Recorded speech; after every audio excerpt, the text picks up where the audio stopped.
Welcome to the 128th episode of the Supernatural Occurrence Studies Podcast. So paranormal. My name is Jason Knight, host of the show. And with me, as always, is Oscar Spector. producer. I can't. I'm trying to sound like a David Lynch character. Producer extraordinaire, podcast co-host. There, I said it. Yeah, you said it. Good job. Gosh, that was awesome. I'm done with the voice. Don't worry. So, what have you been up to over the last 2 weeks since we released our 966 Lindley Street episode? That's right. That was an address episode, which sucks because I guess we're just broadcasting this person's address. It's in Bridgeport, Connecticut, by the way. The zip code is. I don't know. I don't know the zip code. I never looked up the zip code. Yeah, because we're so professional at this. Details, Oscar details. Right. Who needs them? I haven't been up to as much fun as you have, as you're about to get into, but I will say that I've had since installed my brand new PS5. PS5. Oh. Always been a Sony whore, just like the same as I am an Apple whore. Never been a Microsoft person at all, even with no Xbox, not with Android, not with nothing. Very little to nothing. It's funny how that life works that way because I know most people are the opposite, but never me. Anyway, so brand new console. I don't have any new PS5 games yet. I just want to make people jealous out there listening that didn't get one. I'm just saying it now to be an asshole. I've been doing a lot of ha at people when I tell them that I got one, and I took a picture of it. I should always show it to people. Just to make it. Look what I got at home, bitch. Look what I got. I barely even use it. Look at it. That's exciting. That's pretty cool. It's great. Otherwise, it's been in Illinois / Chicago especially, it's been extra on the restrictions and lockdownness of it all with businesses being able to go out, restaurants are no go, things like that. Because we've been peaking 140 grand or something infected, things like that. Or is it 14? Yes. Did I add an extra zero? I don't remember. You might have added an extra zero, but my bad. It's raging right now. Yeah, right, to the point. I mean, you mentioned before how you couldn't even get a test done, things like that. Right. Yeah, it's that season, or it's getting worse, I guess. And I guess I was worried because our mayor said, like starting Monday, whatever day that was earlier, businesses can't do this or whatever, essential workers only, and whatever.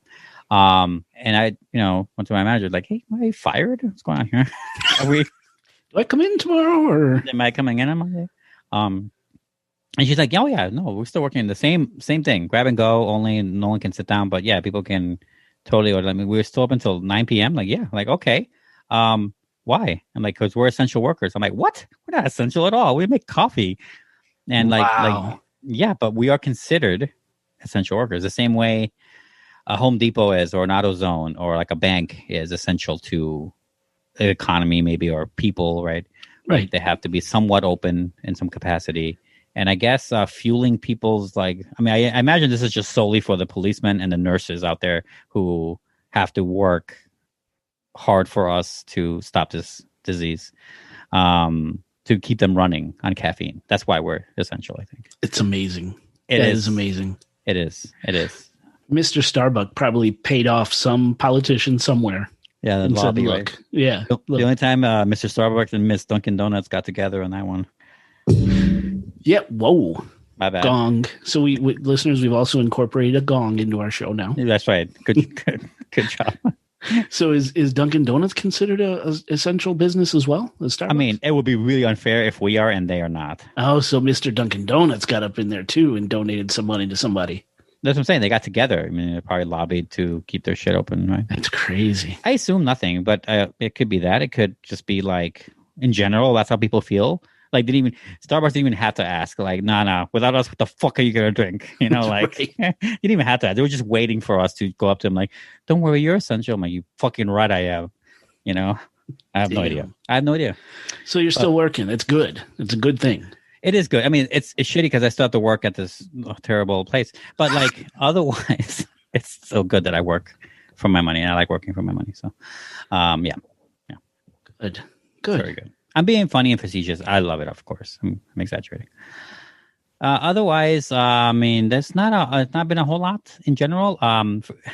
There is something very cute happened with our newest glider, Zelda, which I've mentioned before on the show. We have sugar gliders here, in case you're listening and maybe forgot or for the first time. I have 2 sugar gliders that sleep in a cage basically next to the bed, for example. And last night or the night before, we forgot. We had to wake up early. Or we would have, but around 6, 7 a.m. or something like that. Zelda started barking. Cute barks. What? Endlessly. Would not stop. Woke me up, woke Lexi up. We both were looking at her, wondering if she's okay. No, she just wants attention. So I opened the cage, I put my hand in and started petting her and massaging her because that's how I do it. And she stopped barking.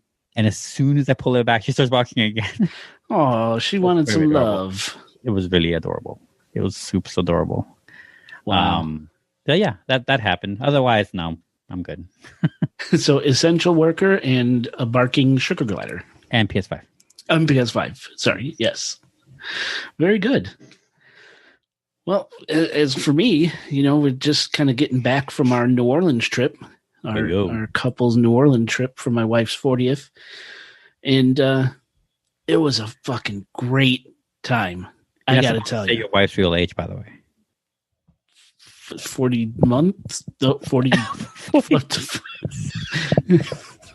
just backtrack this real quick. This is going into dark territory. Yeah. Okay. Yeah, but that's what it was for. We were celebrating her birthday, right? Mm-hmm. And we drove down there, stayed in Jackson, Mississippi on the way down, had a nice dinner. First restaurant meal I've eaten in a restaurant since March, so I was a little paranoid, but I had a couple drinks and I chilled out real quick. So that was nice. Then drinks will do that to you. They really do. Take the edge off. And then we drove into New Orleans the next day and we stayed at a property called the Lamothe House on Esplanade Avenue, one of the bordering streets of the French Quarter. Lovely hotel. We had a room that was poolside in this lush green courtyard. New Orleans is known for their very exquisite, fancy courtyards. And just we ate a lot of good food, drank a lot of great drinks, walked around the quarter, did some sightseeing. We took a haunted carriage ride, which was pretty awesome. Learned a couple things that I hadn't known before, which I was surprised because we've taken every haunted tour New Orleans has to offer. But by now you definitely. Yeah. We actually learned a few things this time. And, the greatest thing I think was New Orleans was empty enough. Sure, there were tourists there, of course, but it was empty enough to where at no point did my wife and I ever feel under threat of, we're going to catch COVID here, or we're going to come in contact with somebody, Right. It wasn't like that, which we were really worried about going in. Wasn't sure what to expect there. And no, not at all. Wasn't worried at all throughout the entire trip. Pretty awesome. Yeah, it was just a fantastic trip. Definitely not long enough, had to come home and get right back to work. But Jay fucked up, guys. He for all the vacation he takes, he's a big vacation guy. He saves for vacation rather than updating something, right? Or buying a toy. He didn't have a buffer day. No buffer days. Come home. They're so crucial to me when I used to go to Mexico and back, or for even smaller trips. When I went to Indiana for that wedding, I had a buffer 2 days. I think it was only a weekend. I had two buffer days for 2 days vacation. That's great. I'm telling you, it's smart. Well, that best man speech really took it out of me. So right. It's so important. Listeners, if you're vacationers or thinking about going on vacation, give yourself a buffer day or two. Mm-hmm. One at the beginning, one at the end. Yes. Before you go back to work and before you leave. It'll just make your life that much easier and less stressful. It really does. They're miracle workers, the buffer days. It's almost better than the vacation sometimes. It's so strange. It's a strange feeling. I can't describe it. People who've done this before or who know this feeling, I guess maybe can understand what I'm saying. But it just feels so good. Yeah, you're right. I wish, and that was part of the problem with this episode, matter of fact, is I didn't give myself any time to try to work on a topic and develop a script for a show. It's due tomorrow. We're recording on Sunday the 22nd. It's due tomorrow the 23rd. So you came up and said, hey, take it off. I got you. Yeah. So this is your episode. You're going to take it and run with it. But you sneaky son of a gun, you didn't tell me. You wouldn't tell me what this topic is going to be. No, I told you the genre, but I didn't tell you You did tell me the genre. Correct. Sorry. Yes. Yeah. But I have no idea what the meat is here. So I'm going to experience it along with the listeners, and hopefully I can have something intelligent to say once in a while. Yeah, you will. But I'm excited. And, you know the type of restaurant, you just don't know what meal you're getting, Right, exactly. It's probably Italian food, but it's not, going to be fettuccine alfredo. It's going to be something else. Something else, something real nice, some brajol or something real nice. Sure. I don't know what the fuck you said. Oh, I do have another little update. Actually, I forgot to mention is that this is off. I don't know why I mentioned this now. I don't know why I care, but I made my first batch of limoncello. I may have to let it sit for 27 more days, but yes, you did, huh? Yes, I did that. It's sitting somewhere in the dark cold. Yeah, so I'm excited. I can't wait to fucking try it. I cannot wait. Homemade limoncello. What did you use? The recipe I gave you? I used the recipe you gave me. Nice. And I want to have more. I've been meaning to ask you, like, because I have all these other jars. So we keep all of the mason jars that we buy tomato sauces in.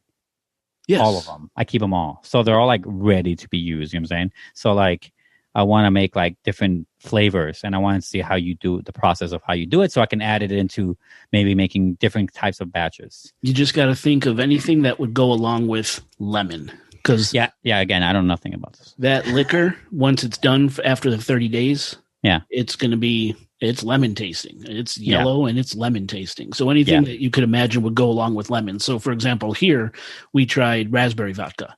Right. It worked so well, So anything you still did the lemon peels and everything, but you had raspberry vodka instead of regular vodka. Yes. Yep. Yep. And it came out fantastic. Oh man, I can't wait. Yeah. Oh, that is exciting. Good. I'm glad you used that recipe. Can I peel other things, like other things in it, in addition to lemons, that will do the same effect? I wondered, because then of course you're getting away from the traditional limoncello. Yes, I know. Base. That's what I'm saying. Oranges would be my next choice. Oh, is that a good pairing? That sounds fantastic. Peel. I think it would work, but again, it's not traditional limoncello. And that's what I was after. But I'm also not traditionally Italian. Good point. So. Arriba. Good point. Arriba. Andale. Right. Awesome. Sorry, I didn't mean to interrupt. I forgot to mention that earlier. Yeah. Cool. I still want to get your wife's apple pie thing. Oh, the apple pie. We brought a couple bottles of apple pie to New Orleans.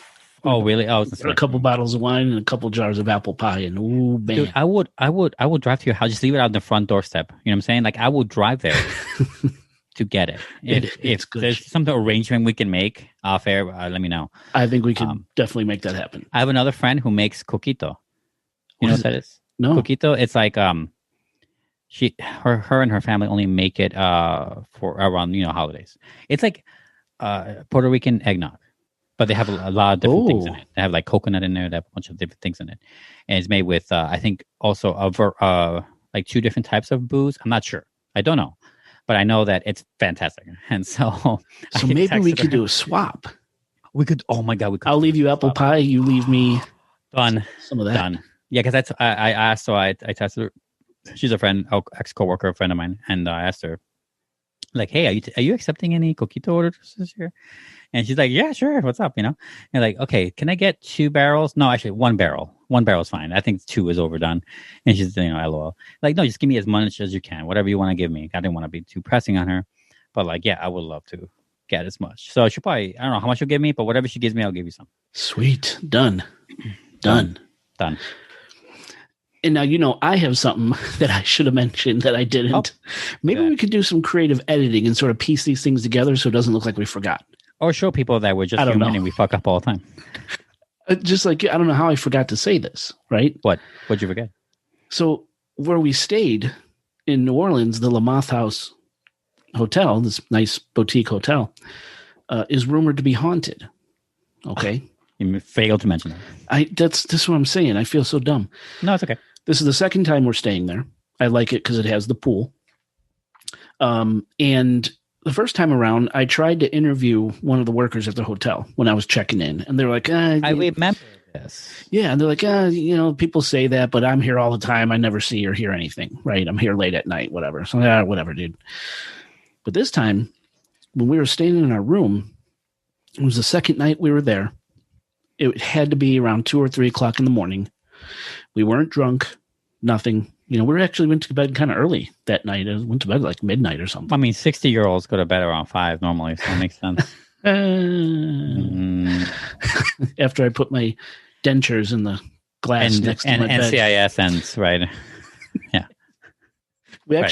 We drove through an NCIS New Orleans set while we were there. Nothing surprises me. Honest to God. So second night we were there, it was about 2 or 3 o'clock in the morning. Everything is just dead silent, right? All of a sudden, I wake up to this sound like it reminded me like a velociraptor. It sounded like that. That's pretty good. That's pretty good. It sounded like someone. Velociraptor noise. Sorry, what? What was that? I just yelled at Lexi to make the velociraptor noise. She's playing a game though. She may not come. Oh, here she comes. Give it to us, Lexi. Hold on, let me clear my mucus. She's clearing her mucus for it. Oh, this is going off the rails. That's my shirt. He's wearing my shirt again. It's a badass shirt. I like it. That was it. I like That's that. what I just heard. love how she does that. She does it so well. That's it. So- You can leave now. Okay. Bye, Lexi. Thank you. Fucking creaky ass door. You hear that door? Fucking So that's what it sounded like. It literally sounded like someone was like gasping for air, being strangled, and they were fighting for air, right? Yeah, right, So I sat up in bed. Now, listen, I've been with Katie for going on 21 years now. Okay, she doesn't do this in her sleep, ever. Okay, right. she sleeps like an angel.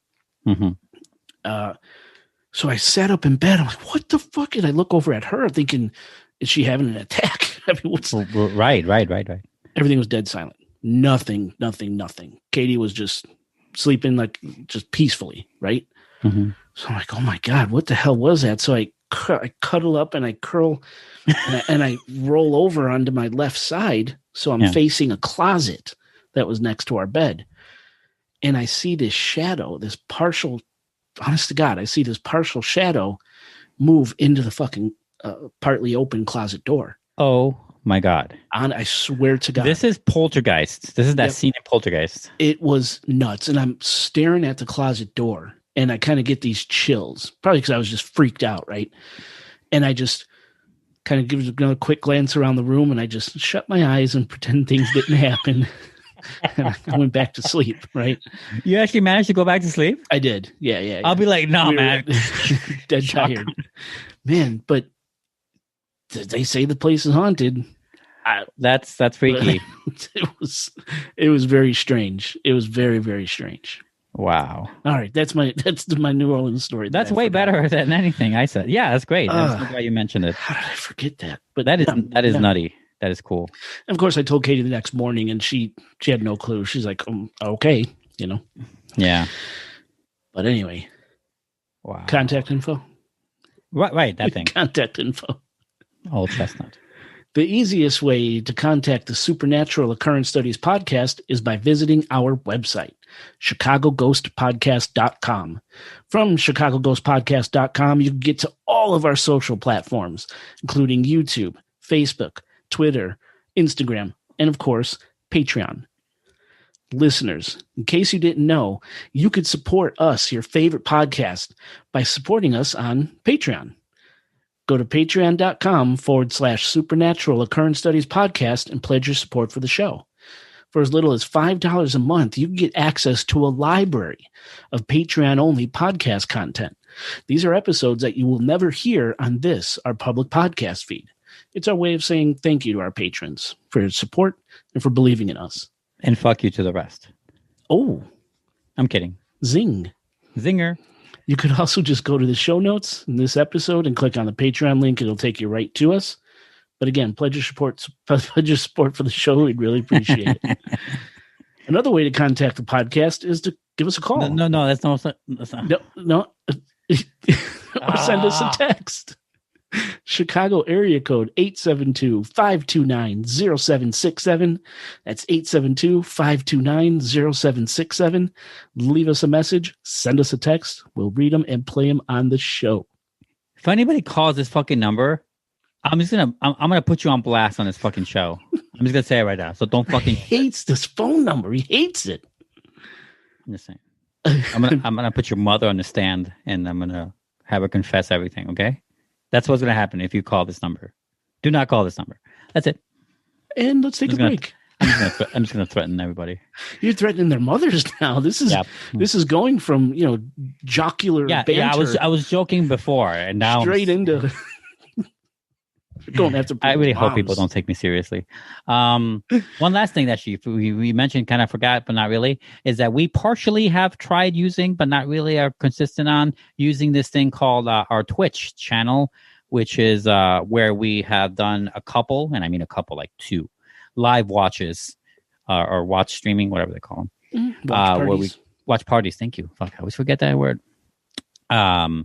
Where we've done 2 horror movies in the past for for specific reasons. We did them, I think, in companion pieces to shows, and with little success. We didn't do them. We haven't done them in over 2 months, I want to say. But I want to mention here because I am getting, in addition to the PS5, I'm getting a new setup and stuff where I can, I'm able to, technologically speaking, be more up to date on this kind of stuff, and I want to be able to, on the SOS channel, broadcast stuff that I'm going to do here and there. Not like at this time every week or at this time every day. Not like that. Just a little more often, just to see if our customers, fucking Christ, our listeners can, if they want to, not support us, but check us out on their free time. Another way to have fun with us, or at least with me personally, because I'll be doing some watch parties as well. I watch a lot of shit all the time. Some of it's reruns. Some of it, right now I'm watching the Mission Impossible franchise, for example, or playing a game, whatever. You can just have fun with me as we do that, probably in late evenings, sometimes during the week, things like that. I'm just bringing it up now. I don't have an exact date. It's just something that came up today, and I've been kind of wanting to do. It's been in the back of my brain for a while. So I'm gonna start opening up the floodgates to this Twitch thing, and when we have something that Jay and I can do together, obviously we'll announce that with better timing, or whatever. This way maybe we can gain a little momentum, so that way when we have events, Jay, I think those people will be ready and willing to be there. I think it's a great idea. Any way we could interact with our listeners and our fans, I think is wonderful. If you're willing to take that on and open up your Twitch and your life to our listeners to join you and watch movies, play games, I think it's fantastic, and I appreciate you doing that. Yeah. So I guess I could ask here if listeners did want to join our Twitch, your Twitch. How is this working? What's our Twitch name? Remember? I remember. Chicago Ghost. I don't. Caught me off guard on this one. It's okay. We can answer for the next one. It's not like it's like tomorrow or anything. We could put it in the show notes. In the show notes. There we go. Watch the show notes. We're so professional. Check the show notes for Twitch information. We're so professional. We know you know already. That's why we don't have to mention it. You know what I'm saying? Right. That's how we know. All right, now we can take that break, Jay. Let's take a break, and I promise we'll get our shit together when we come back. Ew, that's smelly.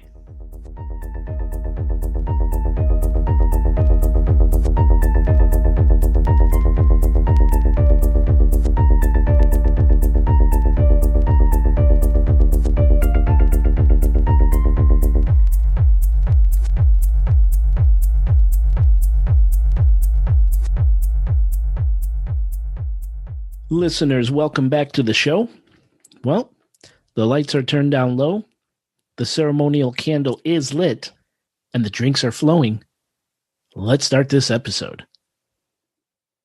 So, we've regrouped, gathered ourselves, and we're in order. We're ready to go. Oscar, what do you have for us this evening? I have a whole thingamabob. See, I have a script here. See, nice. I do.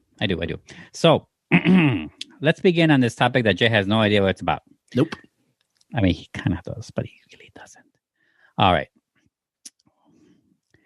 We are living in a really weird world right now. Kind of dark, kind of wacky. And we, at the Supernatural Current Studies, we're soups glad to provide some measure of entertaining relief by discussing, fucked up human behavior or deception on a large scale, or science in waiting phenomena, otherwise called the supernatural. Today's topic manages to cover all of these broad strokes, actually, in a funny little way, although some more than others. Researching for the show has strengthened my belief that everyone, either at certain low points or throughout the entirety of their lives, can be manipulated and hijacked. Their minds, biases, and wills hacked by selfish people and organizations to do as they wish, to instill their ways and doctrines onto you. Rest assured, though, if you're listening to this podcast, I highly doubt you'd be affected by the influences of the people that we're going to talk about today. The genre, as you might call it, are cults. Cults. That's right, cults. Have we done a cult episode? Strictly cult? I mean, Manson. We did Manson. Good, yes. Right. So I would say yes, we have with Manson. Now, we've mentioned other cults. But never like focused on one, right, before, really? Except for Manson. Except for Manson, right. All right, so that's nice. Yeah, I figured like we're kind of low on those. We should probably make a few of those. Our cult tank is low, right? A little low. We should fill it up. One specific, though. I'm going to talk about one specific currently active cult. Oh. To be sure. But first, what defines a cult exactly? There's a lot of weird things out there that defines one. It can be defined as great devotion to a person or an idea, very much like Manson, or you think of Stalinism, maybe. It's also defined as a religion regarded as unorthodox or spurious. Unorthodox seems to be much in the eye of the beholder, by the way, so I don't know how you define that, really. You think of things like this, like Jehovah's Witnesses, for example, who use a small carrot and a big stick to those trying to leave their beliefs. A system of religious beliefs and its body adherents, as well as persons united by devotion or allegiance to an artist or intellectual movement or figure, says the internet, as another definition. So something like, or combining, Elon Musk, Stanley Kubrick, and or David Koresh, right? Some combination of those people, maybe, right? You think of the way people follow all those people, right? In certain different ways can be seen. You can make a cult probably of all these people. I mean, one of them they did. The other one's not yet. Unfortunately, yeah. Very much unfortunate. Did not end well. No. The cult we're talking about originated out of Colorado, and it is called Love Has Won. LHW. Love Has Won. Sounds so nice. It sounds positive, right? Very positive. Sounds positive, life affirming. But let's see what they're all about. Their website, lovehaswon.org, can be seen right now, but I recommend using a VPN to do so, as my basic security system had to be turned off to allow the site to run. It kept saying that this is not a super secure site. We can't let you run it.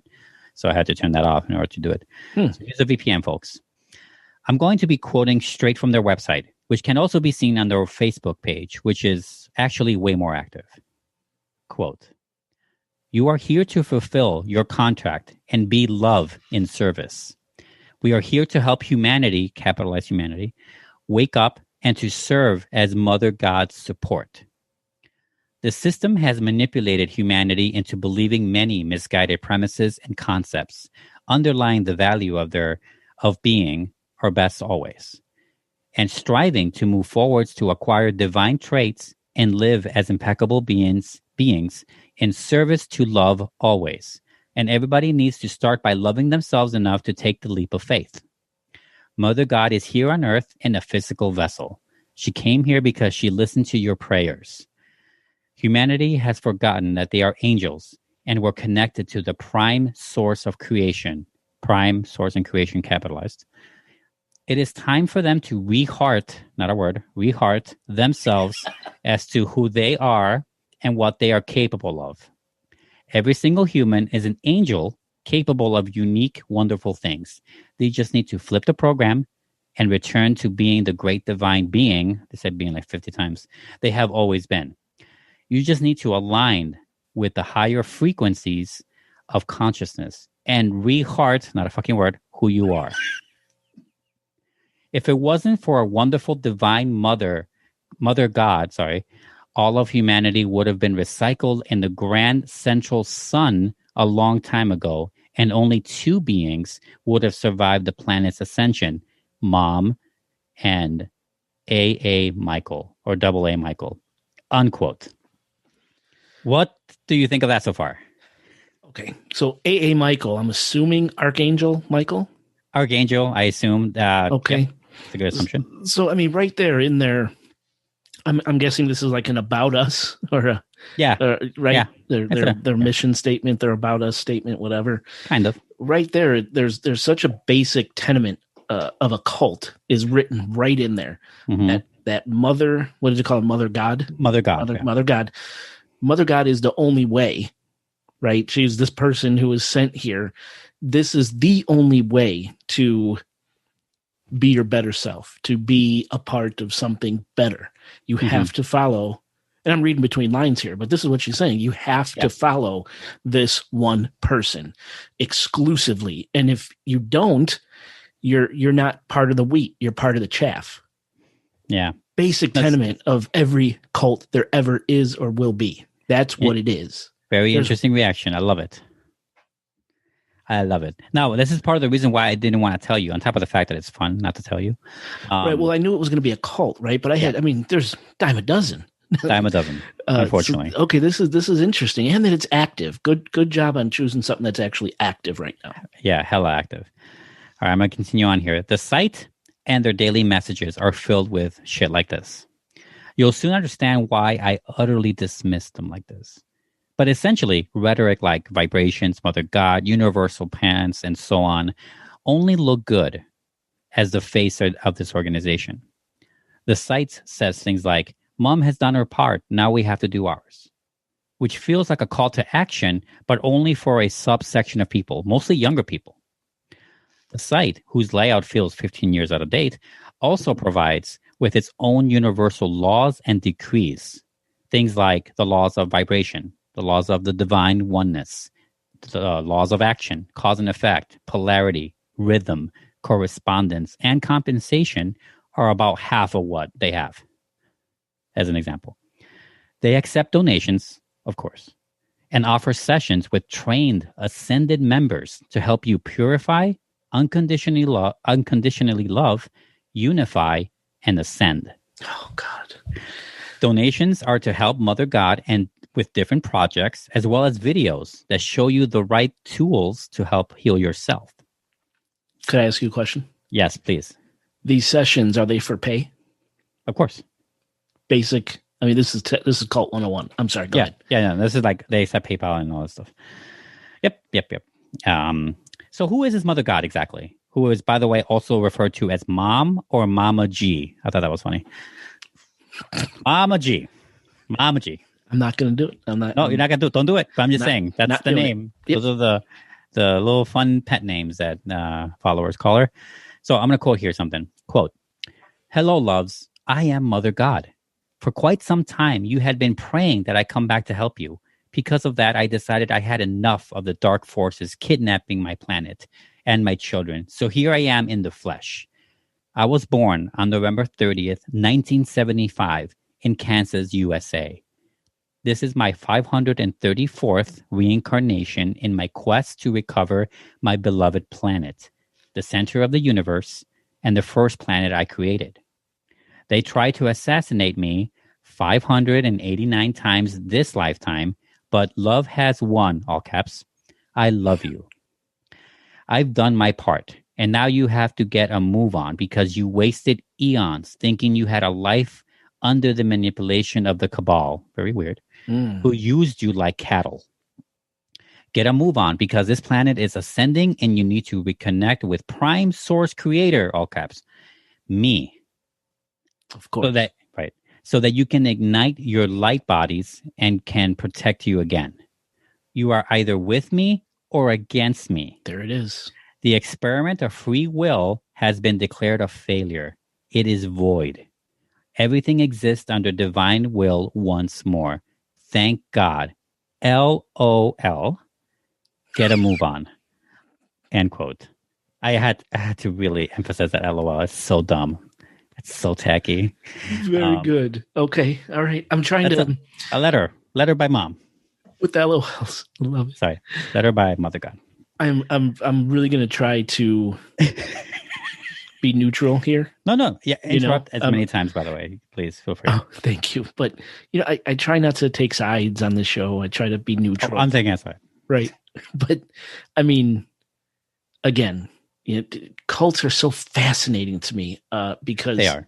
like you opened, as ridiculous as it sounds, and it does sound ridiculous. Mm-hmm. People, sometimes very successful, intelligent, wealthy people, wind up falling for this shit. Yeah, it does happen. And if you take a step back and you read between the lines and you think rationally about what this person is saying, those same phrases and words and ideas are found in every single fucking cult, man. Mm-hmm. How to some degree, yeah. How do people not see this coming like a freight train? I don't know, and obviously couldn't speculate because, like I said earlier in the opening, like I think we're all susceptible to it at the lowest points of our lives. Again, some people more than others, based on the way we grew up, based on the way we think of things, based on our naivete. Maybe it could be a lot of things. Some people need to be shielded from this more than others, maybe. But I think a young, stupid version of me could have dipped its toe in this thing had they been around. I can see a version of that. In this one in particular? Maybe. No, not really. I mean, I can't put myself in those shoes because it's so ridiculous to me right now. No. But I feel like I can. Yeah. I feel like, yeah, probably. I appreciate the honesty. Yeah. And why I meant, do you see could you have seen your younger self dipping your toes into a cult in general? Oh, yes. Into this one in particular? No, a cult in general, probably. And this one, maybe. Maybe. I mean, I was never into this type of worded, never used this kind of thing. Lexi does for sure. But until I met people like Lexi later on in life is when I started to understand what they were talking about. But before that, I never did the whole planet ascension stuff. I never knew that stuff, so maybe not this cult, but something. Probably. Got it. I mean, if the world goes to shit, I might still do it just for fun. If anyone out there's taking reservations. Right. Hit me up. All right. Mother God's real name is Amy Carlson Stroud. She's the ringleader and doesn't seem to run a democracy either. A simple search on her name will spring up many articles and testimonials on her and her cult, but I'm here to streamline that information for you. So who is Amy? Believe it or not, I was able to get a good chunk of her info off of Dr. Phil and his fucking show. There are 7 or so articles on that website pulled from the internet and videos from YouTube that talks about the cult and Amy. But Dr. Phil gets an interview with Amy's sister and mother. So I'm going to show you a clip from that. I believe that my daughter Amy is the leader of a cult. Growing up, my sister Amy was very sweet. She got good grades. Amy didn't show any signs of acting different. Amy was married 3 times by the time she was in her early 20s. Amy had 3 children with 3 different dads. After her 3rd child was born, Amy became very distant. She did neglect her children. Around 2006, she started acting strangely. Amy has bounced around from different states. She started calling herself Mother God, and she believed that she was God. My sister is running a cult with a bunch of followers in Hawaii. She has been in charge of a group called Love Has Won. She believes that she has been sent here to save the world. No matter what's happened to me, I will still stand for love. I commanded all my atoms to come home back in the light. All of Amy's followers refer to her as Mom or Mama. Mom is absolutely amazing. She's magical. I believe that Amy is scamming all of her followers. She has people buy stuff for her and send her gifts. Your contract is to be conscious. So having the unconscious is saying, I'm failing my contract, Mother. Love is One puts out daily live streams every day. On all the videos, she is screaming, she is cursing, she is demanding people to do what she asks. My own light workers fed of me! Serving love and bringing in a new paradigm, you whores. Amy calls anyone who is a non-believer whores and retards. Spiritual ego whores, done! Whores and retards. That's what she likes to say. That's what Amy likes to say to the unwashed masses. By the way, I mentioned earlier that it was going to be like a show you a clip. No, it's not like a video. although there is a video component. I just showed you the audio, obviously, or you listen to the audio only. Just want to make that correction. By the way, I'm not going to call her mom or mother God at all. So, but besides that, I'm going to return to Dr. Phil in a little bit. But I wanted to show you a little of Amy through her family's eyes, her mother and sister. It should be said that Love Has Won doesn't consider itself a cult, obviously, but instead a religion. Amy's organization was confirmed to be a religion by the IRS for tax relief. And on top of the sessions you can book and apparel you can buy, Love Has Won sells supplements and supposed colloidal silver and gold therapeutics. Kind of like snake oil. Anyone? Right? Colloidal? That's what it says. Like I don't know what that means. I have no idea. Yeah, probably. Sex lube? Yeah. What is she doing? So. I think so. Colloidal. That's how I read, and then look it up. I mean, I did see a bottle of it. I don't know. I didn't want to look that hard. But I'm going to look that up. While you go, I'm going to look that up because it's either sex or it's a vagina. Yeah, I have no idea what it is. I'm going to look it up. All right. There are two things that brought Love Has Won national attention. The first is the Dr. Phil, as I've mentioned. The other is an incident in Hawaii. How Love Has Won came to my attention personally was through Lexi when she read that some cult got kicked out of Hawaii, so I started pulling reports. Here's a news clip from early September of 2020. Despite trying to call Hawaii home, a Colorado-based organization is back in the Centennial State after they were met with protesters accusing them of being a cult. Denver 7's Gary Brode talked to two of the members of the group who call the whole thing alarming. Never come back. For leaders of the organization, Love Has Won, aloha only meant goodbye during their Hawaii trip. That they didn't agree with what we were speaking and felt that we weren't allowed to be there. Lauren Suarez and Ashley Palouse are members of the organization Love Has Won, a registered 501c3 nonprofit based out of Crestone. Amy Carlson started the group 5 years ago and decided to take a trip to Hawaii as her health fails. She's paralyzed up to her chest. Her lungs are going at this point. Those within the group refer to her as Mom. To us and to everybody that supports the group, the team, she is Mother God, Mother of all creation, Mother Earth. It's that belief which created problems while Carlson stayed on the island of Kauai. What really I feel triggered them was, they have a fire goddess there, which I feel is their version of the divine mother. Leading local authorities in Hawaii to call the group a cult. That word has a very negative connotation, and I feel it's used against people in a way of something they don't understand and maybe just can't accept. Days leading to the group's departure, locals gathered outside of the house, protesting their presence on the island.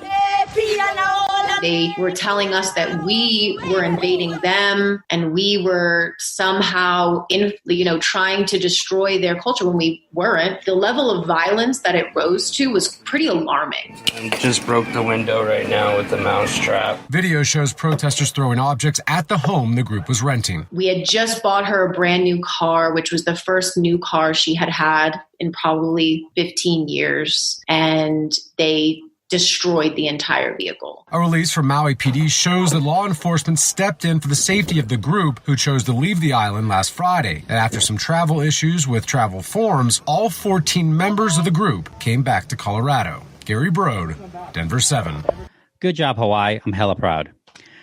An article titled Colorado Cult Whose Leader Claims to be a Hawaiian Goddess Kicked Out of Hawaii talks about how only after a month, residents of Kauai began protesting the cult. They were disturbed by the cult ideology, in particular when videos of Amy claiming to be a reincarnation of the Hawaiian goddess of fire, Pele, were posted online. Quote, In one video, the leader and supposed goddess incarnate Carlson went into a profanity-laden tirade about her divinity. In another video, two members are shown mocking COVID-19 quarantine restrictions implemented by the state government for newly arrived visitors and giving the finger to the camera. End quote. Oh, nice. Love. Right. After more videos like these, shouting matches and vandalism to the cult's rental property and vehicles, the mayor kicked them out. Love Has Won tried heading to Maui, but their paperwork was faulty and were forced to move back to Colorado. Bravo, Hawaii. Yeah. So you got that thing? You said you found something off air on the colloidal thing? Oh, yes, colloidal. I was wrong. Colloidal silver is often touted as an antibacterial agent and a topical wound dressing. Some people claim it can cure a cold faster, heal the body better, and even treat cancer or HIV. Had nothing to do with the vagina or sex lube. I guess not. It did sound like it, though. This is an all-purpose lube, though. It looks like it does a lot more, huh? Really does, yes. Yeah, it really does. So that's what they're apparently selling on the website and other places or whatever. So, yeah, fun times. Now, using the word cult to define a group is usually synonymous with sinister or evil. There is a Venn diagram, right, between religious extremists and cults, where the overlap is much larger than one might expect. I mean, actually, you might expect that, just like that, actually. They're almost exclusive to each other, but not really, right? Not all the time. How history defines cult is through warning signs, like a tornado brewing out on the prairie. There's erratic or hateful behavior, such as how they acted in Hawaii with the shouting and stuff, right? There's lies, such as how Amy and her followers use keywords taken from spiritual movements to gain money and prestige. I'm sure Lexi has a huge problem with that one. That's actually a heftier lie, because while they say they're all for vibrations and spiritual unity, their actions do not. They reflect quite the opposite of that, I would say. Exactly. A more specific lie is one I haven't mentioned yet. Amy is supposedly a very frail person, ill and wheelchair-bound. Here's a video of an ex-member describing her time with Love Has Won and their leader. I first learned about Love Has Won through an online Facebook page. I made the decision to go and visit them. When I got there, it was a beautiful ranch. Amy's the main leader. I did believe that she was God while I was there. The first day I was there, somebody was sent away. So right off the bat, I was a little confused about what I was getting myself involved in. I was told that I was embodying different lower energies and that I had to transform them. You had to follow all of the rules. You stayed up till at least midnight. You wake up at 5, no exceptions, every day. You're not supposed to sit. They claim that if you weren't in motion, that you were taking energy from Mother God. You'd have very limited sleep. I do see it as an attempt to brainwash. It was sleep deprivation, mental manipulation. I was not allowed to see Mother God the first 2 weeks that I was there. They claimed that I had to reach a higher vibration of energy before I could visit Mother God. When I did go in to see Mother God for the first time, it was odd to see someone frail in a bed in front of you. She says that she's paralyzed. She had been carried from the bed to the toilet. She never left her room. I do feel Amy has a drinking problem. She consumed beer all day long. Amy would perform what she expressed was an etheric surgery. She did claim that she could remove tumors, kidney failure. She would gather funds through performing these surgeries. I've heard talk about money in certain accounts. I was blown away. She claimed in one of them was over $400,000. And another one I heard was $100,000. I do think Amy's running a scam. 2 months into being with the group, I left all my belongings behind. I kind of made a quick getaway.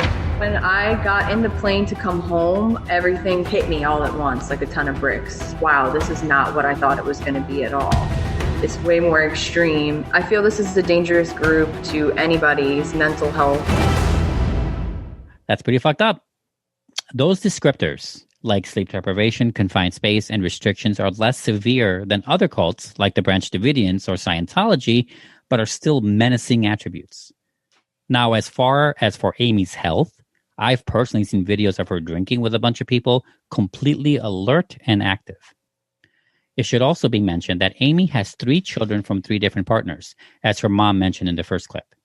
All signs from people around her or have seen her in the compound point that she had abandoned them or had abandoned them before. Perhaps staying with their fathers, but I couldn't verify to be certain. Amy has a paramour named Michael, who sprang up roughly around the same time as the Mother God title did, around 4 or 5 years ago. He calls himself Father God and supposedly uses this title to manipulate women to have sex with him. There's also unconfirmed talks about a new father god or newer than Michael, or that Michael is the replacement. But again, I couldn't confirm. A lot of talk out there, not enough evidence to go with it. The sex allegations are more widely spoken about, though. I've seen this one video of the Michael that I know of taking a little girl for a timeout in the closet after trying to defend herself when Amy picked her up, put her on her lap, and tried to feed her something the camera couldn't see. The little girl, what? How little are we talking? Like 6, 7. Fuckers. The little girl did look scared and retreated into herself on Amy's lap. You know how they do. I have one final clip here for everyone that further shows the true colors of Amy. This video involved Amy trying to play with a cat. You're a good girl. You're a good girl. You're a brilliant girl. Hang on. Don't be a bitch now when I'm talking to you, stupid. That's retard. Hey, I'm not. Hey, stop it. Yeah, lick your lips. Get in right action, bitch. Got it? It's called getting in right action, bitch. Robin Williams. You want to talk to Robin? He's ready to talk to you, actually. You're like, what? What are you doing, bitch? Bitch! Stop being a bitch!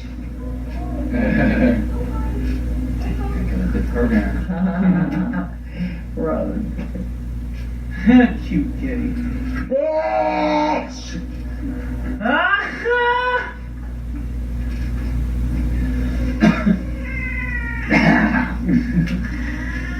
how you dominate a cat. Dude, it's pretty erratic. Pretty appalling. Yeah, and first of all, this Mama G, she seems like she's either high out of her mind or she's drunk off her ass, one of the two. Mm-hmm. Just the way she's talking and kind of slurring her words. And man, she starts manhandling that cat while she's cussing at it. And at one point, I don't know if you're putting this part in the episode here, but yeah, you know, you could hold a cat by the scruff of its neck and it's not supposed to hurt the cat. But the way she's doing it, this cat is obviously like meowing in pain. It's kind of horrible to It's hear. not, yeah, it's very bad. It's not good. I mean, it's not, again, she's not like killing it but still, like, it's not. No, she's not killing it, you're right, but it's still disturbing. It is disturbing. For this being of ultimate love and light, right? Yeah. With the highest vibration. Especially so. Piece of shit. She's trash. She's trash. She's definitely trash. And I believe that some, if not most of these videos that I found like this are people hacking into Amy's bedroom via like an Alexa or a webcam. That's what it looks like, right? I mean, they're definitely not top quality videos. Right. I mean, right. Maybe the like cheapest iPhone or Android could take video that's 10 times better than that. Yeah, right. So I'm thinking like it's some sort of like hacked thing going on. Or someone hit record, before everyone convened or something. And I don't know what. But it looks like one of those things. Or like a nanny cam kind of thing. I don't know. Which makes you that your point makes sense because she's supposed to be, again, this ultimate being of love and light. And here you're catching her at her lowest. Yeah. Drunk and abusive. Yeah, right. And I believe that is from this year as well. I'm not sure, though. I'm not 100% on that one. And it's either way, it's awful behavior and definitely nothing that a regular person should be uphold to, and much less a deity, supposedly like her. Now, I do have some ground floor testimonials to present before putting this heinous topic to rest, right? The first of two I've decided to highlight comes from a website, lovehaswon.site123.me, where I also got that cat video. And where I mentioned about her and that kid with Michael with the timeout. So if you want to see the video version of those, they're on that website. Again, they will be on the show notes. I'll give it to Jay before. Anyway, check it out if you're interested. The testimonials I will be reading here are edited for brevity. Okay. Quote, for over 2 years, I have watched my wife sink deeper under the influence of this fraudulent cult. In the beginning, I thought it was yet another spiritual curiosity, so I did not pay attention until she started talking seriously about pleasing Mother God. I then learned that she pays $125 weekly to this cult to have the privilege, quote, of speaking for an hour with a higher being close to this wacko Mother God. One thing that drove me seething with anger was that they repeated to my wife utter nonsense about the need to stare into the sun with her eyes open in order to receive the sun's healing light. She started seeing black spots and went to have her eyes checked and was told of some damage to the retina of one of her eyes. Fortunately, the ophthalmologist thinks it will heal with minimal damage.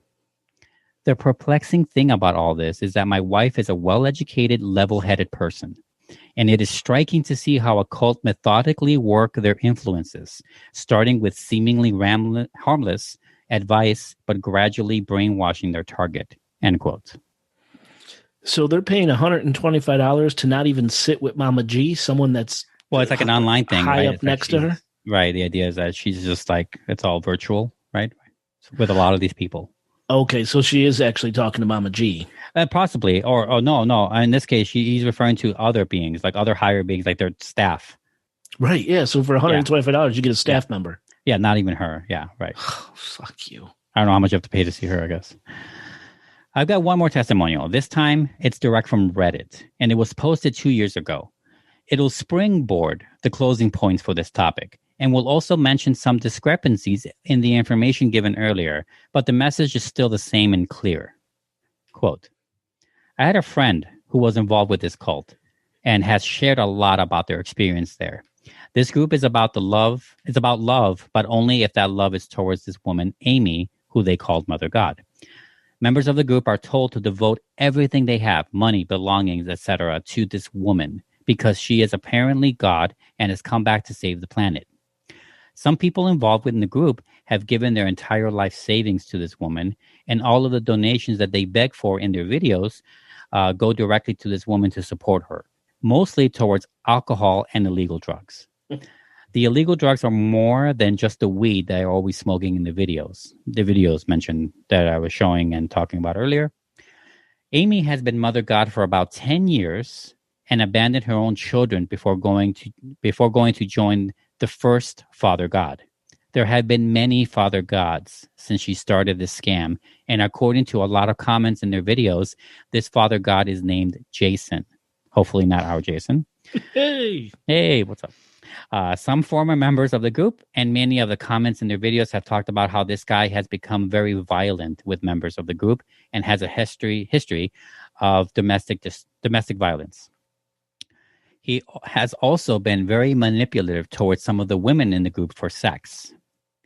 My friend was part of the group that was kicked out when the group was located in California for being takers, in quotes. They were left in the woods without any belongings and had to fend for themselves to find safety. Even if somebody wanted to leave on their own, this woman, Amy, manipulates most people into staying. Even if someone wanted to leave, they live in very remote locations like Keystone, Colorado, Northern California, and very remote locations somewhere in Oregon. So getting to an airport or another form of transportation is very tough, especially for someone who does not have any money to travel. Former members are also verbally abused in many of the videos as they leave. After they leave, I mean. It's a very sad situation. If you are very concerned about your friend's safety, contact the local authorities. Or contact your friend and ask to come visit them and see what's going on for yourself. My friend is doing pretty well now, but she says that talking and seeing people from outside the group helps break the brainwash and get people to see this woman as a fraud. I hope this information helps anyone who still has a friend or family there. End quote. Wow. So there's a few things in there. Like my sources kind of said like 4 or 5 years ago is when they sprang up. This lady saying 10 years ago. Maybe it was more grassroots and I just didn't know about it. I don't know what's going on exactly. The idea of many suitors is brought up here, and as well as other places. Again, unconfirmed. All I know is of 2 names, Jason and Michael, and mainly Michael. So again, I don't know. For all I know, there's multiple Michaels. I have no idea. So it's kind of hard to corroborate a lot of this stuff. But it seems a lot of the same information regarding whoever is in her good graces right now. Whoever the father figure is still kind of the abusive sexual type. Still the same attributes, you know what I'm saying? So that sticks. So, yeah, that was my last testimony. What do you think so far?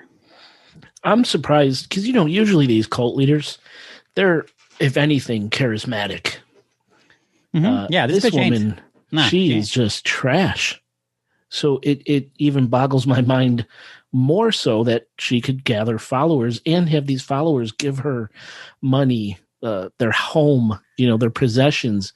What the fuck? I think this has to do more with the fact that everything is done online these days and that very minimal kind of contact is required. You don't have to be that charming anymore. You could be anything online. And I think the idea that she is exclusively to a lot of people, not to everyone, of course. She has compounds, like we said, and things like that. But her main people are always online. They've never actually met another member, probably. They get videos. They get brainwashed that way with Facebook, through Facebook and services like that. They don't actually meet anyone. So she doesn't have to be probably that charming. She probably cuts a lot of that out, So they don't see the videos. I'm guessing, though. I'm totally stipulating on that one. But that's maybe why she's not that charming and can get away with it. Wow. She isn't. Yeah, she's trash. Total trash. Yeah. That's not good. So needless to say, you are against this cult. I mean, is that a strong... Yeah, I mean... Is it that obvious? Yes. Horrible. Pretty obvious. Horrible. Now, I did try to contact a person who made this post, but he did not respond, or she, or it. I read others that helped their friends break out by providing patience and a ride from that section of Colorado. I read defenders of the cult laughing off allegations, saying they're mistaken or too weak to withstand Amy's decrees. Of course. Not this behavior, right, exactly. This cult is combining gaslighting and toxic alpha relationship bullshit to its followers and then charges them for it. This isn't the extreme that led to the 70-plus deaths in Waco, Texas, or the Manson murders through LSD. But just like how COVID-19 isn't as extreme as the bubonic plague or the Spanish flu, it doesn't change the fact that they are destroying lives, pure and simple.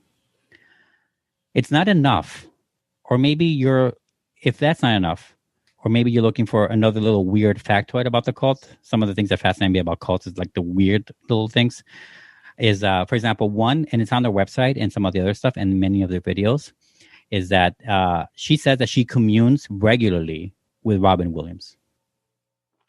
Talks to him. Like Patch?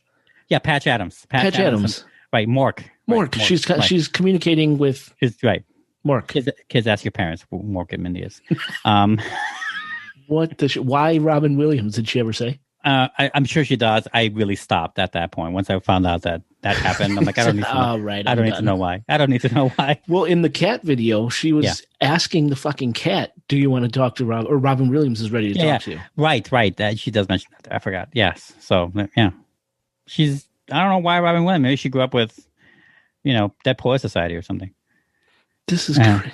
God. Good morning, Vietnam. Yeah, so that's funny. Weird, right? Little factoid there. Very weird factoid, yes. So if you're a fan of Robin Williams, his name is being discredited. Go fighter. In the end, though, this show is a long public service announcement. Kind of like Requiem for a Dream is about drug abuse.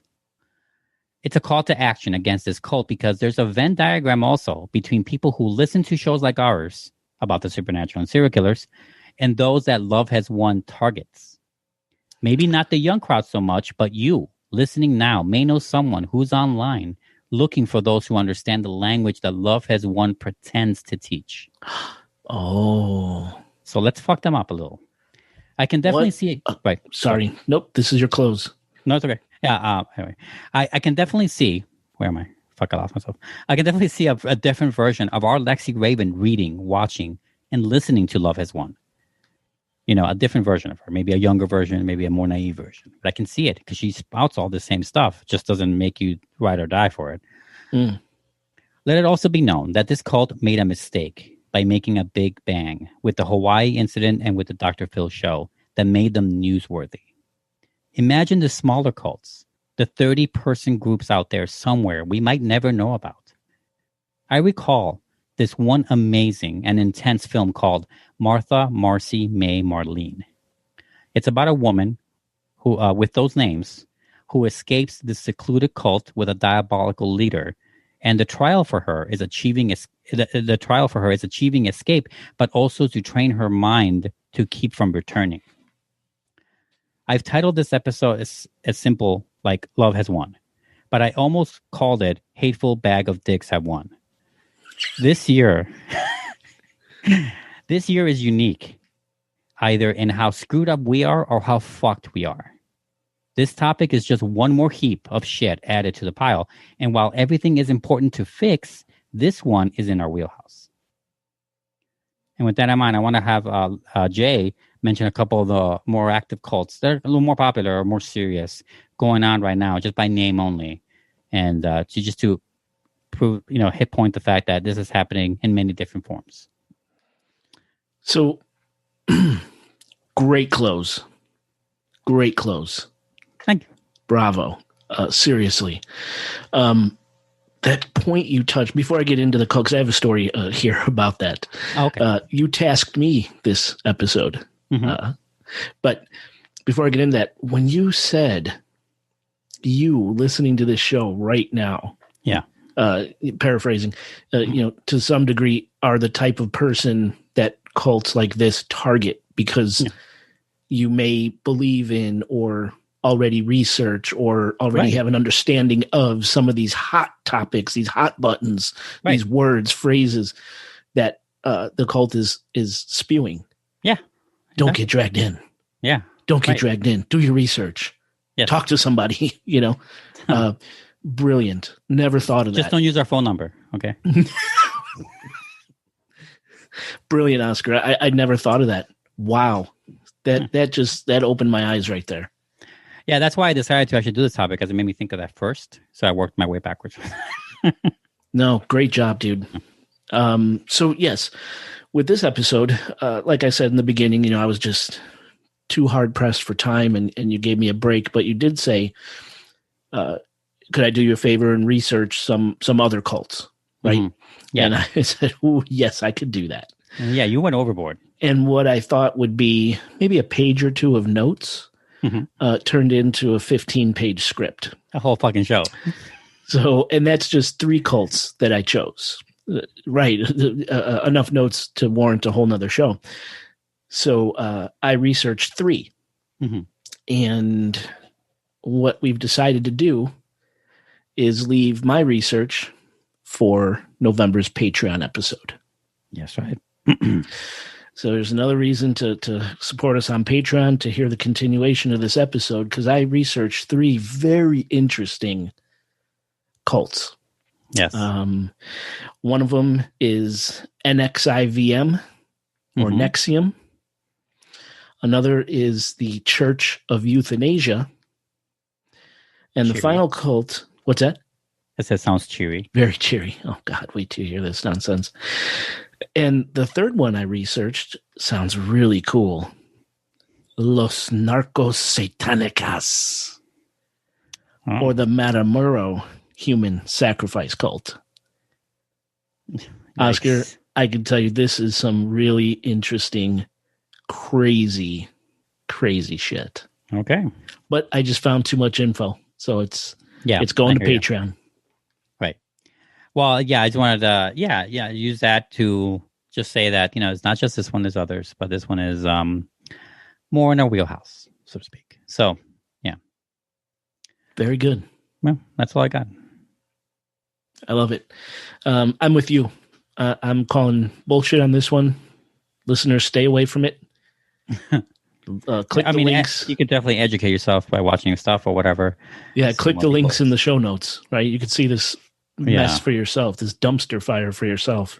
Right, especially, watching, it's one thing listening to the cat video, another thing is watching it too, so.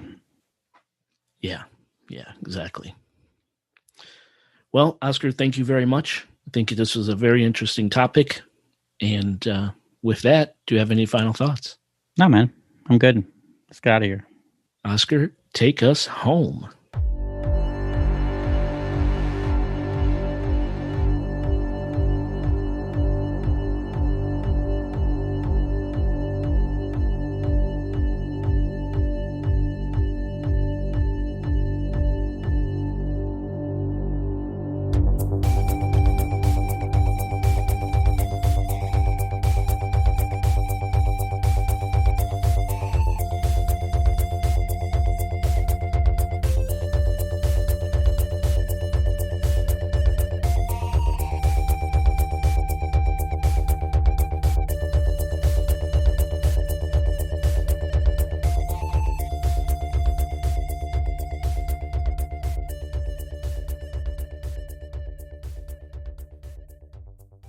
I still have more vacation I need to use. We want to go back. The Katie, all teachers were forced to go virtual starting November 30th. I mean, yeah, we saw this coming, I guess. Yeah, and until at least January 11th, everyone's going to be virtual. So if I could work from anywhere, the kids are going to school virtual, Katie's teaching virtual, we don't have to stay here. We could go anywhere and do what we need to do, as long as we have internet. So we're thinking about... I like where you're going. We're thinking about trying to find a place down in New Orleans to rent for like a month and just live there for like a month and work and do school and stuff like that. I like that a lot. That would be really cool. That would be really cool. That's like the hot new thing to do is just go.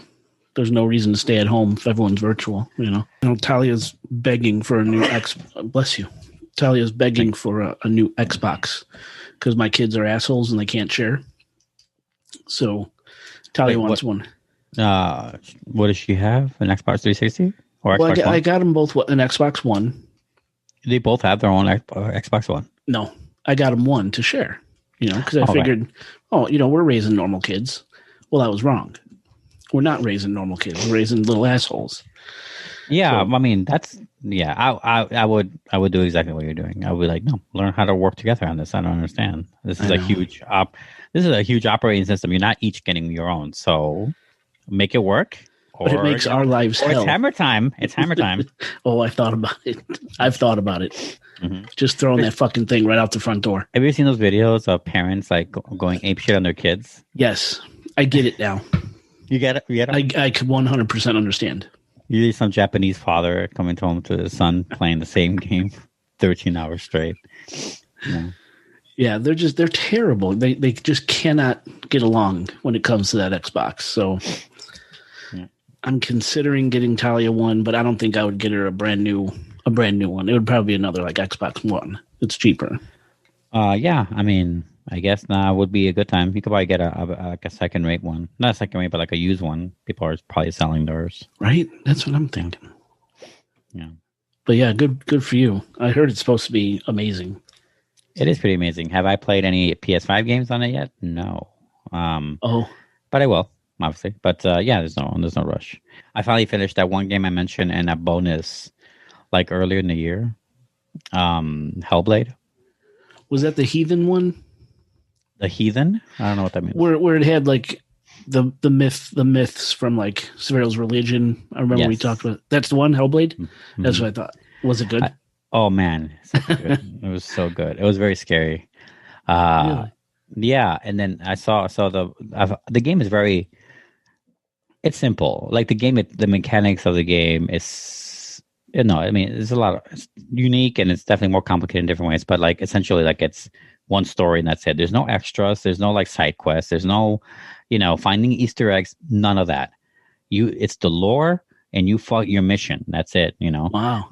And a lot of battles and stuff and puzzles and whatever to figure out, and very unique ways. But like once it was over, there was this video in the option screen in the game to watch a documentary about it or something, like the making of it or something. Oh.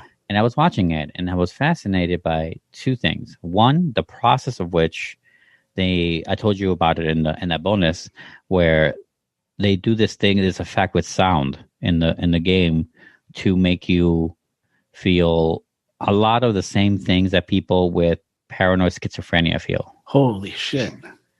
Like hearing the voices, the way they hear the voices, the loneliness amidst like all the sounds that you can't tune away, the color changing gradients of, you know, certain things in your day, in the sun or in the tree or something.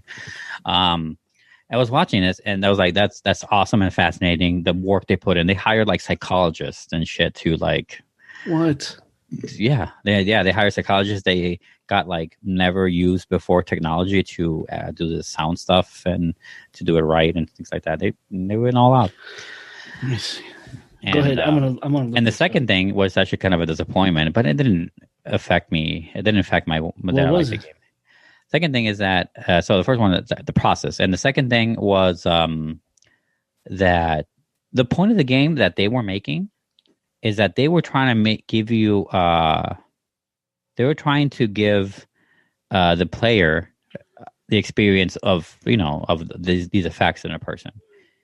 And that's the whole point. Like the whole point you're supposed to understand is that all the things she's looking at, all these creatures, this Norse mythology, all this stuff, it's all in her head. It's not actually real. That's the way like the game is meant to be taken. Like obviously, since we're her perspectives the whole time, it's very real to us, and you can't pass the game without understanding how to beat it, right? Yeah. But and I was like, like it's very interesting. So they're implying that she doesn't actually go to hell to rescue her dead lover's soul, right?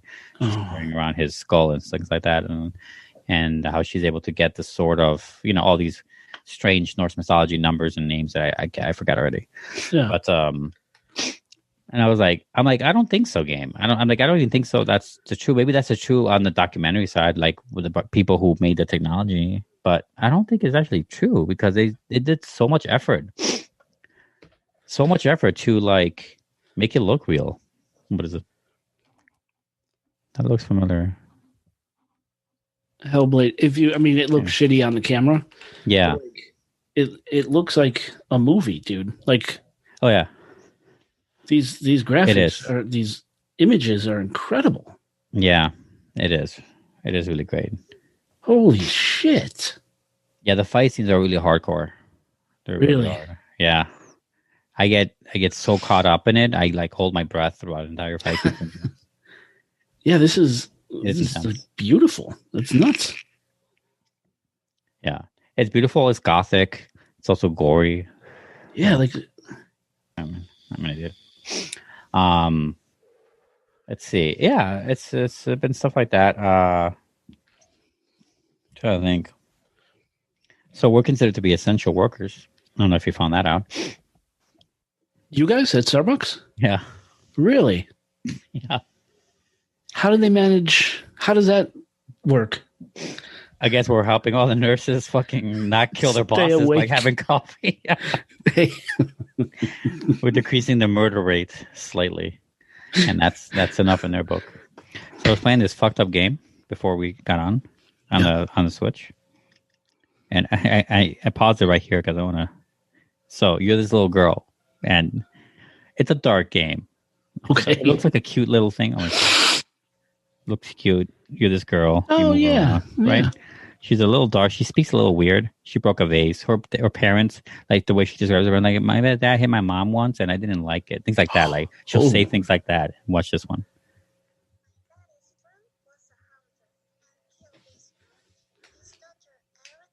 Oh wait, hold on. Let me restart it better with the raising of the volume. Oh, waiting for it to stop talking so I can do it again. Okay. My daddy's friend was a hunter and killed his moose. His daughter Erica, she thought his gun was a toy. She said bang bang to her mommy and daddy. Then her parents died, and she was so sad. What the fuck? She's like, at the end. Oh my god. That's what I'm playing that game right now. What's it called? It's called Little Misfortune. Little Misfortune. Yeah. And she said the bang bangs. Yeah. She's like Hispanic, I think. That's my understanding. Oh, okay. I think so. Yeah. Whoa, yeah, she dude. was saying earlier, like she saw there was like every time you saw like her parents' portrait, right, and like a wedding photo, and she's like, my daddy married my mommy because she was expecting me, and she, the way she talks is so cute but also dark, and like she wanted to have abortion but it's illegal here. Oh my god! And all this stuff. I'm like, what the fuck? So this is definitely no way a kid's game. No. Oh, I mean, it's just some sort of like teaching thing. It doesn't seem to be horror graphically in it, and I just started it. Like, yeah. But it's already pretty heavy. You said the bang bangs. Yeah. Oh my god. Yeah. Do you have to be like a hardcore Coen brother fan to really get Well, it helps. what's happening? It helps that I've seen all their movies. Yeah. But you don't have to at all. It helps, like in a sense, like you'll get the references if you know it and things like that. You'll get like maybe some of the themes or motifs. Like if you've seen a Coen Brothers movie and you know how a Coen Brother movie feels, you'll get it. You'll get the show. You don't even have to like tap into details. If you understand how those movies make you feel in general, how they are kind of dark but funny. Yeah. Then this show will feel the same. And that's the real genius of it, is like it's doing that same thing in different ways. Cool. With different characters and stuff. Yeah, I feel like I've seen Miller's Crossing. Was that a gangster movie? It is a gangster movie. It came out the same year as The Godfather 3 and I think Goodfellas. I feel like I've seen that one. I loved Lady Killers. The other ones, though, I can't think of. Fargo, Old Country for Old Men. Oh, okay, yeah. Right, Old Country for Old Men is probably their biggest movie. All right. Ballad of Buster Scruggs. Never seen that. They did Oh Brother, Where Art Thou? Oh, that was Coen Brothers? That was Coen Brothers. Okay. Yeah, all that stuff is Coen Brothers. Intolerable Cruelty, which is super well known. There's the one that Brad Pitt got shot in the face. What's the name of that movie? Burn After Reading. Oh, I've never seen it. Oh, really? I thought you were seeing it because it's so famous, that scene. I don't think so. It's such a weird scene. Yeah, really? That's a weird movie. Really weird movie. George Clooney makes a chair. He's building like, how do I describe this? Okay, George Clooney's character in the movie makes this rocking chair from scratch, seemingly. Like throughout the movie, he's making it, right, or something for a surprise for, I think, his girlfriend he's cheating on or his wife. I don't remember. And the way it's set up is that it has this hole in the seating area. So when it rocks, when you go back on it, a dildo comes up through it. And then when you go forward, it goes down. So the motion of the rocking chair is like you're getting fucked. Wow. Okay. So, I mean, that's Coen Brothers. That's weird. Like if that's how they are. So yeah, that's to expect from that movie. Interesting. No one uses it. You won't find that at IKEA, I don't think. Or maybe you would. But I mean, it'd be a top seller. I liked the one thing that sticks in my mind out of all those movies is the Lady Killers. When you know who J.K. Simmons is, right? Yeah. He blows his hand off. He like blows off a chunk of his hand or whatever. Yeah, I don't remember. I saw it once in theaters. Oh, yeah. He like blows off a chunk of his hand, and Marlon Wayans turns to him and he's like, "Hey, jackass, you blew your hand off." Just bloot is fucking hilarious. The way he said it is just, I never forgot it. It's funny that the one you really like or one you remember the most is the one that everyone kind of hates the most. Really? Yeah. I thought that movie was awesome. Probably their least accessible movie. Like no one likes that movie. Huh. I mean, even myself, I don't remember good things about it. I remember Tom Hanks was really wacky. Yeah. And I remember some details. I know the plot overall. They're like thieves staying in some old lady's house, something like that. Yeah, because they could dig in her basement. Right. And that's when he blew up his hand. He was trying to excavate. It was fun. Yeah. And that's all I remember from the movie. I haven't seen it again. I might have to rewatch it. But, I mean, compared to No Country and Fargo and all these other things, I mean, definitely not. Yeah. The biggest movie.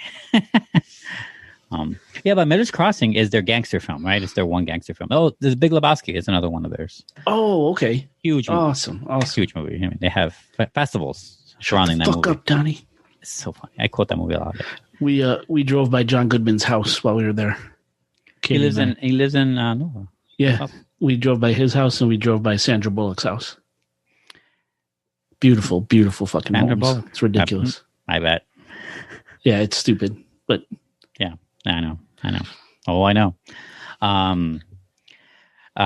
What's the thing? So, in my opinion, though, I know it's a controversial opinion. I think Miller's Crossing, it's like the better gangster movie, man, of a lot of things. Really? Compared to others, I think.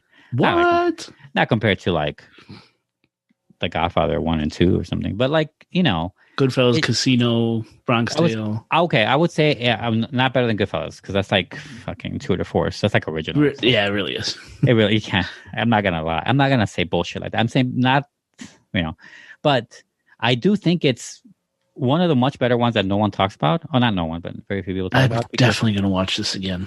Miller's Crossing just has this style. They create their own language. That whole movie is written the way that Irish and Italians, gangsters kind of talked in the 20s because it's set in the 20s or during Prohibition era or something. Yeah. But the Coen brothers like created their own like idioms to these characters that seem completely plausible to have existed in this universe, but never actually did. And the way they do it is so seamless and it's so funny. Damn. And obviously it's so dark, and you have, it's also like who done it, like who is betraying this guy? How is he going to get out of this? The smart guy, Gabriel Byrne's character, second in command, and like, it's just so much badass shit going on there. There's a femme fatale in it. There's like big ass fucking guns. There's like weird violence, like the Coen brothers do, like, it's so good. I'm seeing Sean Penn for some reason. Am I right? No, Sean Penn is not in this movie. Okay. I don't know what movie you're thinking of though. Okay, tell you what, I will put a.